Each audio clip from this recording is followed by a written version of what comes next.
Kitchenomics! Hello mga ka-Kitchenomics!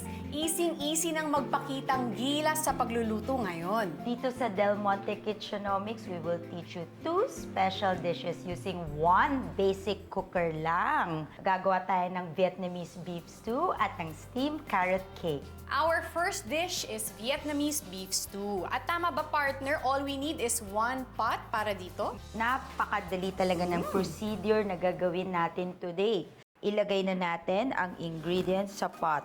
Beef short ribs, garlic, ginger, 5 spice powder, brown sugar, patis, red onion, lemongrass, star anise, water, fresh basil, cilantro, at isang pack ng Del Monte Quick and Easy Mechado Sauce. Ang galing no partner, parang nandyan na ang lahat ng flavors. Tapos nilagyan pa ng Del Monte Quick and Easy Mechado Sauce na magbibigay ng extra flavor sa ating stew. Cover the pot and cook until the beef is tender. Gagawa muna tayo ng dessert. Alam mo, matutuwa ka dito partner kasi hindi natin kailangan ng oven.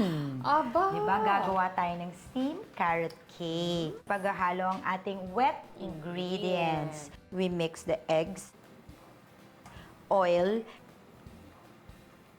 and vanilla sa isang mixing bowl. Add natin ang brown and white sugar, grated carrot, and Del Monte crushed pineapple. Ang Del Monte crushed pineapple ang magbibigay ng pinya level up flavor and it will help keep our cake moist. Next step, in another bowl, ilalagay natin ang ating all-purpose flour, baking powder, baking soda, salt, and cinnamon. Then, we add the wet ingredients to the dry ingredients and then mix well. Just until the flour is moistened. Na-prepare na rin namin kanina ang ating cake pan na greased in oil then dusted with flour. Pour the batter into the 8-inch round cake pan. Cover with foil. Then, we just steam for 1 hour and 20 minutes. May frosting ba ito, partner? Oh, syempre naman. Just mix butter and cream cheese together. We make sure softened to room temperature para mas madaling i-whip. Otherwise, magiging lumpy ang frosting. Pagkatapos, we can already add our powdered sugar. So, we will whip until it's well incorporated.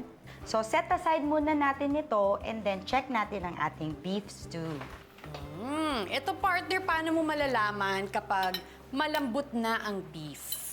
So yan partner, ang fork tender. Dapat madaling ipasok ang fork sa meat. Pag tender na, let's add carrots and potatoes.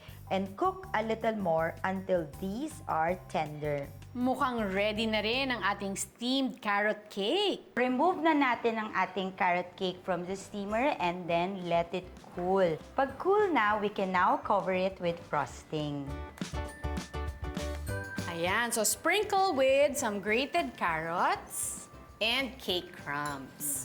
And we're done. 2 special meals using 1 cooking tool. Tikman na natin. Sarap, di ba?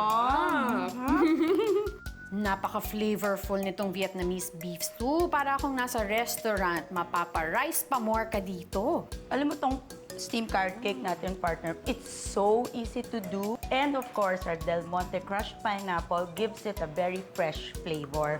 Matutuwa yung buong pamilya dito. So today, we learned that we can cook wonders with just 1 kitchen tool. For more exciting recipe ideas, just log on to our website. Happy cooking! Del Monte Kitchenomics!